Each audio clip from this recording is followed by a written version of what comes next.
Israeli forces continuing their heavy bombardment, targeting Hamas and Hezbollah targets in Lebanon and Gaza.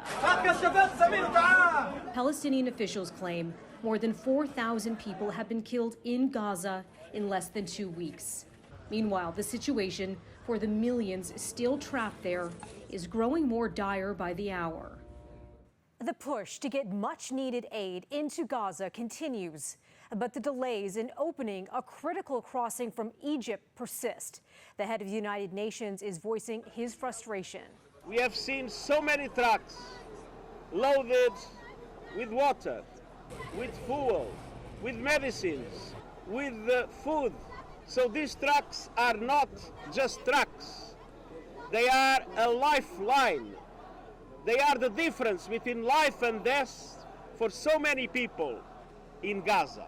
The head of the United Nations Security Council pleading for Egypt's Rafah crossing to be opened.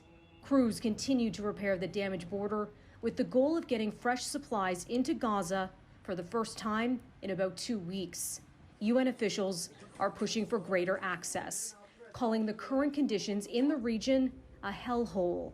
We are in deep and advanced negotiations with all relevant sides to make sure that an aid operation into Gaza starts as quickly as possible and that a first delivery is due to start in the next day or so. The humanitarian crisis continues to deepen after a Greek Orthodox church was hit by an Israeli airstrike. Palestinian officials claim at least 500 people had been taking shelter inside. They came here to escape the airstrikes and the destruction, says one survivor. They thought they were safe here.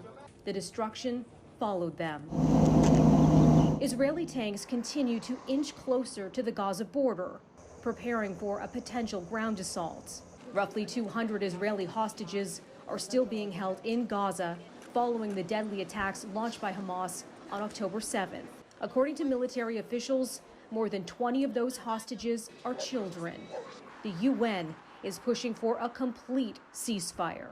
You can't make wars at expense of children and babies. Bring our children home now. Melissa Duggan, City News.